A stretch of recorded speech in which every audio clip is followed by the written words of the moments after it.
This is a podcast from the Daily Grind. To get all the news delivered straight to your ear, visit our Facebook page or download our app. Now, here's today's audio newspaper.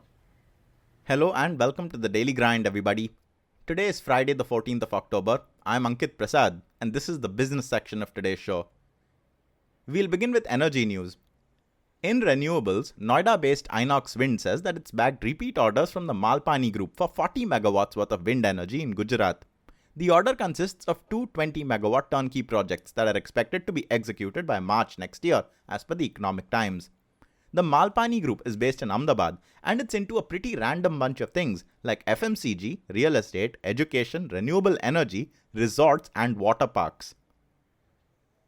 In traditional energy, state-run refiner Bharat Petroleum Corporation Limited or BPCL plans to invest $6.75 billion by 2022 to increase its refining capacity by 62%. Its current capacity is 730,000 barrels per day as per Reuters. Details aren't all that specific yet. Coming to infrastructure, in Bangalore, there is a growing protest against the 1,800 crore rupee steel flyover that the Karnataka cabinet recently approved, which entails the felling of 800 trees and is reportedly not a part of the city's master plan. There is of course a political aspect to this as well, but by and large Bangalore seems to be a city completely in deadlock. Infrastructure is broken and the gardens and lakes are gone. That's a double whammy. In things that kids probably like and mid to late 20s single guys definitely like, 256-year-old British toy store chain Hamleys is going to open 6 more stores in the country in the next 6 months as per Mint. So by the end of that, it'll have 32 stores total. Hamleys is here in partnership with Reliance Brands, while the Economic Times reported recently that the Lulu Group is going to bring American chain Toys R Us to India. And in similar news, only junk food instead of just junk, Yum Brands plans to open 100 outlets of Mexican food chain Taco Bell in India over the next 5 years as per Mint. The report adds, Yum has opened only 9 Taco Bell outlets in India since it started selling tacos and burritos in India in 2010. Of these, 6 are owned and operated by Yum itself, while the remaining are owned and managed by the Burmans, the family that also owns packaged consumer goods company Dabur Limited. They also want to turn Taco Bell into something bigger than just a QSR chain. They want to serve beer too. In airline news, Vistara has obtained certification from the DGCA allowing its aircraft to fly in low visibility, meaning when visibility is no longer than 50 meters. That's going to be helpful in the cold and fog to come. We head to the IT industry now. TCS has announced its second quarter result. India's biggest IT company reported an 8% growth in consolidated revenue to just over 29,000 crore rupees compared to just over 27,000 crore rupees in the year ago period, which translates to an 8.4% increase in consolidated net profit to 6,586 crores, meaning about $1 billion in profit compared to just over 6,000 crore rupees last year. Revenue was down compared to the previous quarter though, but the company did at least add a net of 9,440 employees, so it has a headcount of 3.71 lakhs now, which is just frightening. The company has declared a dividend of 6 rupees 50 paise per equity share of 1 rupee. TCS doesn't announce a guidance, but Infosys does. The country's second largest IT company released its results a few hours before this episode went live. It reported a 10% revenue growth year-on-year to 17,310 crore rupees and a 6.1% growth in profit to 3,606 crores. The Bangalore-based company managed to meet the guidance it had set for itself, but has now reduced its annual forecast to 8 to 9% growth this year. Coming to Amazon now. The e-commerce giant has launched a global store on its India website, so you can now order stuff from Amazon in other countries as well. The products will have a green sort of tick to let us know that they come from abroad. The prices mentioned appear to be inclusive of import fees, and there's no cash on delivery. Also, sometimes a product may not be deliverable to you, so you have to check that out manually. As per reports, global store orders take something like 10 days to deliver, but we checked one item out and Amazon said that it will be delivered in 3 to 5 days. It would be a shame to pay import fees for something arriving from a warehouse in Bhiwandi. Meanwhile, in the US, Amazon is going to hire something like 120,000 seasonal workers this holiday season, which is 20,000 more than it hired last year, as per the Wall Street Journal. The report adds that the brick and mortar chains like Target and Macy's are also looking to hire similar number of temporary staff. Donald Trump is probably going to take credit. Also in the US, Wells Fargo CEO John Stumpf, who feigned ignorance in light of the unauthorized bank account creation scam at his company, has opted for an early retirement. He's been at the bank for something like 34 years now, and he'll be walking away with a $130 million fortune made up of stocks, cash payout, and other compensation. It's not as rich as he would have been had he not forfeited stock awards and bonuses worth $41 million as a result of the controversy, but you have to admit it's still a pretty penny. US Senator Elizabeth Warren, who went to town on Stumpf at a Senate hearing earlier, reportedly said that a bank CEO should not be able to oversee a massive fraud and simply walk away to enjoy his millions in retirement. To give you a comparison, Wells Fargo only paid a $185 million fine for what's thought to be 5+ years of the malpractice, and he pockets $130 million himself. Also, Stumpf sounds like Trump. Back in renewable energy, California-based energy company Solar Reserve wants to replicate its 110 megawatt Crescent Dunes solar energy plant to such an extent in the state of Nevada that it rivals utility-level projects such as nuclear plants or say the Hoover National Dam. It's built one and it now plans to build 10 more just like it at a cost of something like $5 billion as part of a project called Sandstone that will power up to 1 million homes. The plant can even generate energy at night as it uses a molten salt energy system to boil water that keeps turbines running around the clock. Construction won't begin for a couple of years at least though, and we're guessing that Solar Reserve will also have to figure out financing. Heading to Europe, the world's most famous public broadcaster, the BBC, is going to be cutting 300 more jobs as part of a restructuring effort to save £800 million within 5 years. 1,000 job losses had already been announced.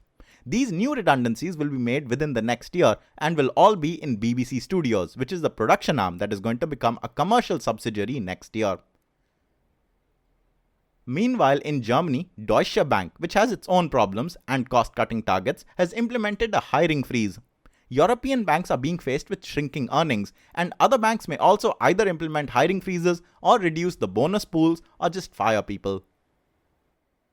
In better news from Germany, however, the government plans to invest an extra $5.6 billion over the next 5 years to equip more than 40,000 schools and colleges with faster Wi-Fi and tablets, which is just swell. The plan needs Angela Merkel's okay, however. To ownership and funding now. In a deal that we thought and hoped was done, but seemingly isn't, Verizon has said that there is a chance that the massive recent Yahoo data breach and email leak may impact its $4.83 billion acquisition plan. They're still waiting for the whole story and impact from Yahoo. In high-speed futuristic transport, Hyperloop One, which is based in LA and is one of the companies trying to develop Elon Musk's 1,000 km/h pod in a vacuum tube transport concept, has raised $50 million in funding. Hyperloop One plans to conduct a full test of the Hyperloop system by the middle of next year. Coming to food tech, Touch Bistro, which is a New York headquartered provider of point-of-sale apps and analytics for anything in the food and restaurant business, has raised $13 million in funding. As per VentureBeat, available in 37 countries, Touch Bistro enables servers to take customer orders and beam them straight to the kitchen or bar. Additionally, the app can calculate and split bills based on a way the customer requests, integrate with third-party card terminals and mobile wallets, and provide sales analytics and reports.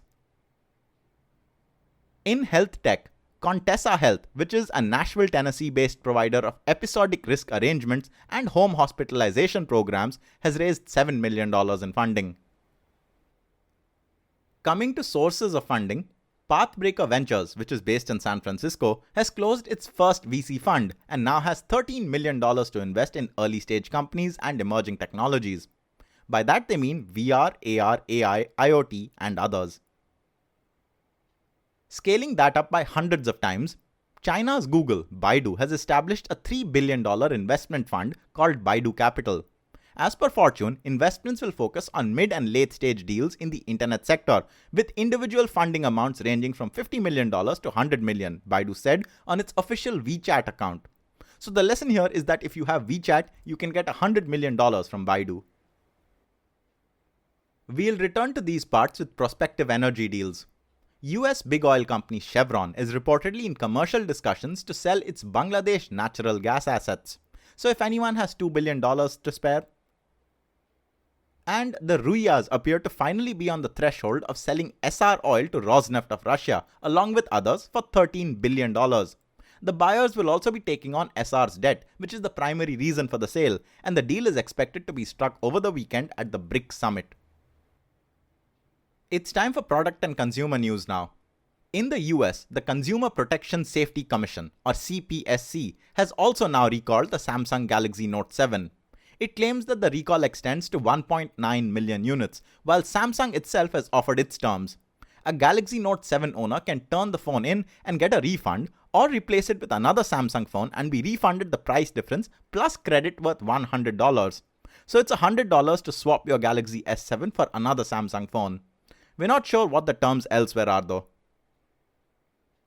Travel tech biggie TripAdvisor has taken a stand. It's launched a no touching of wild animals policy, meaning it no longer sells tickets to attractions where travelers come into contact with captive, wild or endangered animals. So no more of that. In live video, Twitter has announced something called Periscope Producer, which is an extension to its live streaming app Periscope that allows one to use professional equipment and software to shoot and beam live video. So media companies may want to check that out. In India, Airtel has launched its new V-Fiber broadband service in Chennai. As per DNA, it'll offer speeds of up to 100 megabits per second and will soon be available in other cities as well. There's going to be a one-time fee for modems and a 3-month free trial apparently. Charges haven't been announced, though maybe it would be nicer if Airtel also figured a way to use the modems that users already own, seeing as every internet guy makes you buy a new modem. Big waste that. And lastly in this section episode, the Japanese Space Agency, or JAXA, has released a lot of information from its Kaguya spacecraft, which orbited the moon from 2007 till 2009 when it finally crashed on the lunar surface. There's loads of pictures, including one of the lunar surface with the Earth in the background. The moon sure does have a great view. And also, man, is that a desolate space rock. And with that, we're at the end of this. We'll be back on Sunday with a current affairs special. Don't forget to visit our Facebook page and to review us there. I'm Ankit Prasad, and this has been The Daily Grind. This is a podcast from The Daily Grind. To get all the news delivered straight to your ear, visit our Facebook page or download our app.